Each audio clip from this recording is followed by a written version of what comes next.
Hello everyone. आज हम बात करने वाले हैं द ट्रेटर्स के बारे में। जी हाँ, आपने इस शो की कोई ना कोई क्लिप या तो इंस्टा पे या फिर यूट्यूब शॉर्ट्स में अभी तक देखी ली होगी। द ट्रेटर ये शो वेस्टर्न कंट्री में बहुत पॉपुलर है, तो इसी की कॉपी करते हुए बॉलीवुड भी इसे इंडिया में लेके आया है, जिसको होस्ट कर रहे हैं none other than Karan Johar. जी हाँ, आपने ठीक सुना, करण जौहर। इस शो की थीम कुछ ऐसी होती है कि जो होस्ट होता है वो कुछ ट्रेटर्स को चूज़ करता है और जो बाकी बचे लोग वो होते हैं इनोसेंट, और जो ट्रेटर होते हैं वो इनोसेंट का मर्डर करते हैं और इनोसेंट को मिलकर ट्रेटर को ढूंढना होता है। इस शो की शूटिंग की गई है राजस्थान में। देखने में तो बहुत रॉयल लग रहा है ये शो, पर उससे भी इंटरेस्टिंग है इस शो में पार्ट लेने वाले कंटेस्टेंट, जिसमें है हमारी Urfi Javed, Apurva also known as the rebel kid, Raftaar, Elnaaz, Sufi Motiwala and और भी बहुत से कंटेस्टेंट। अभी तक इसके 9 एपिसोड आउट हो चुके हैं। उन एपिसोड को देख के लगता है कि ये है सस्ता बिग बॉस और रूडी का मिक्सचर। फालतू का ड्रामा, अननेसेसरी फाइट और मेलो ड्रामा, ये सब इसके अंदर में देखने को मिलता है। और देखने को मिलते हैं कुछ कंटेस्टेंट जो कि वहाँ पे सोने के अलावा कुछ नहीं कर रहे हैं।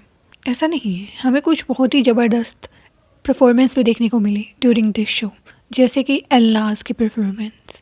वो एक डायरेक्टर है, वो एक ट्रेटर है, और दूसरे पूरव झा जो कि एक यूट्यूबर हैं। ये दोनों ट्रेटर होते हैं जिनकी परफॉर्मेंस अभी तक की सबसे शानदार परफॉर्मेंस मानी जा रही है। वहीं जिनसे बहुत ज़्यादा उम्मीद हमने लगाई हुई थी, उर्फी जावेद, उनकी परफॉर्मेंस हमें कुछ खास देखने को नहीं मिलती है।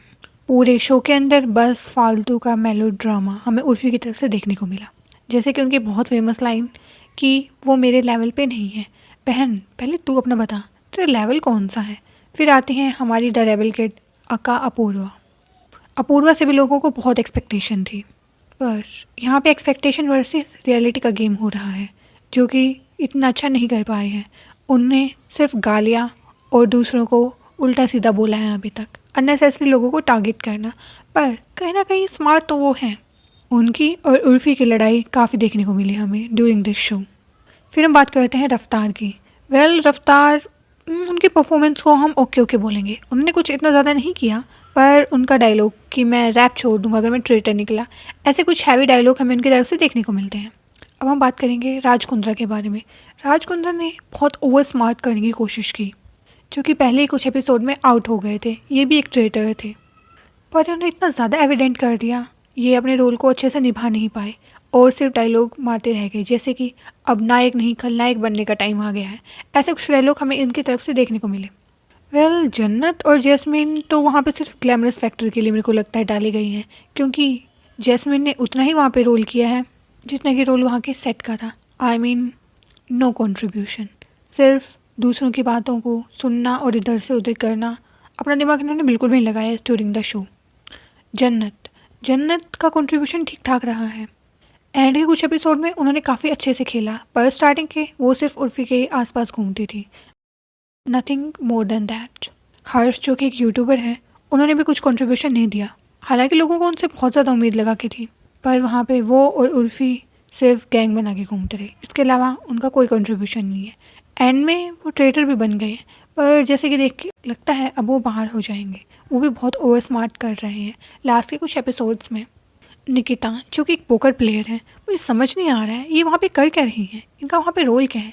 ये स्टार्टिंग एपिसोड में ही बाहर हो गई थी, पर फिर से इन्हें लाया गया, और लाने के बाद भी इनका ज़ीरो कंट्रीब्यूशन।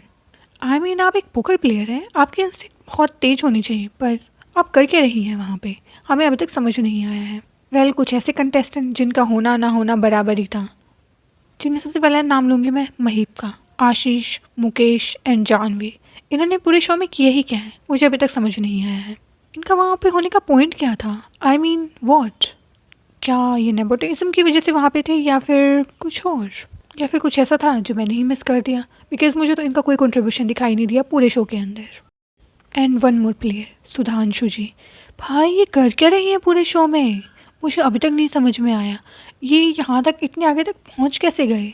कभी इससे टाई बना रहे हैं, कभी उससे टाई बना रहे हैं, फिर एक्चुअली मैंने किया क्या पूरे शो के अंदर, मुझे अभी तक भी समझ नहीं आया है। पूरा शो देख चुकी हूँ मैं, इतना आगे तो यहाँ ना बिल्कुल डिजर्व नहीं करते हैं।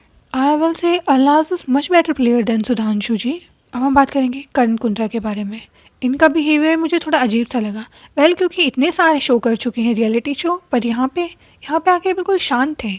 No contribution not expected from him. जो सूफी मोती वाला, हाँ सूफी मोती वाला, आपने इन्हें कहीं ना कहीं ज़रूर देखा होगा, जहाँ पे लोगों के कपड़ों को रेट करते हैं। पर इनकी फैशन सेंस देखने के बाद इस शो में I will say you definitely don't deserve to be a जज। पूरे शो में आपको एक पर्स लेके घूमते हुए दिखाई देंगे और इनकी फैशन सेंस आई विल से 10 आउट ऑफ 0। ये सिर्फ 21 साल के हैं और ये अपने आप को कैसे पोर्ट्रे कर रहे हैं जैसे ये कोई अंकल हैं। Bro you are just 21 years old. अब मैं यहाँ पे कुछ की पॉइंट्स को हाईलाइट करना चाहती हूँ अबाउट रेबल किड्स। मुझे समझ नहीं आ रहा out of sudden why people are hating हर।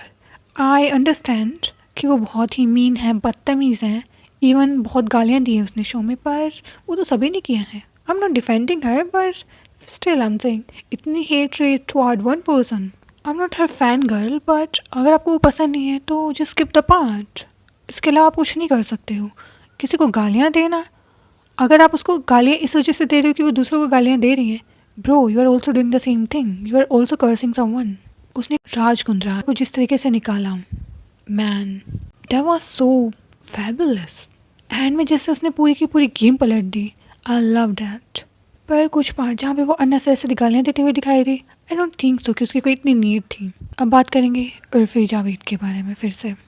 जी हाँ फिर से, because she deserve some more spotlight. क्या मतलब लाइफ में उसको इतनी नहीं मिल रही है तो हम ही दे देते हैं थोड़ी सी स्पॉटलाइट उसको।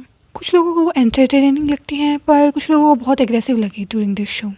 आई पर्सनली फील वो बहुत ज़्यादा एग्रेसिव थी, हर चीज़ को वो पर्सनल ले रही थी। द वे सेइंग कि तू मेरे लेवल पे नहीं है, तू ऐसा नहीं है, तू वैसे नहीं है। Bro what all this. आप भी कोई इतनी महान मूर्ति नहीं हो जो लोगों को आपके लेवल पे आना पड़े। Please get some manners grown up girl. आपने कोई वर्ल्ड रिकॉर्ड नहीं बना रखा है। वी गेट इट, आपकी फैशन सेंस अच्छी है, आई मीन कुछ लोगों को लगती है। I personally don't find it that attractive. इसके अलावा वहाँ पे 1-2 कंटेस्टेंट और हैं, I don't think so they are worth my time to discuss here, because उनका कॉन्ट्रीब्यूशन नहीं है उतना कि मैं उनको यहाँ पे डिस्कस करूँ। एंड में करण एज अ होस्ट मैं कुछ रिव्यू देना चाहूँगी। सर जो आप ये डिफरेंट टाइप के कपड़े, I mean cloth, look at your cloth. आप 20वीं सदी में रह रहे हो, ना कि किसी 18वीं या 17वीं सदी में जहाँ पे आप कहीं के महाराजा हैं।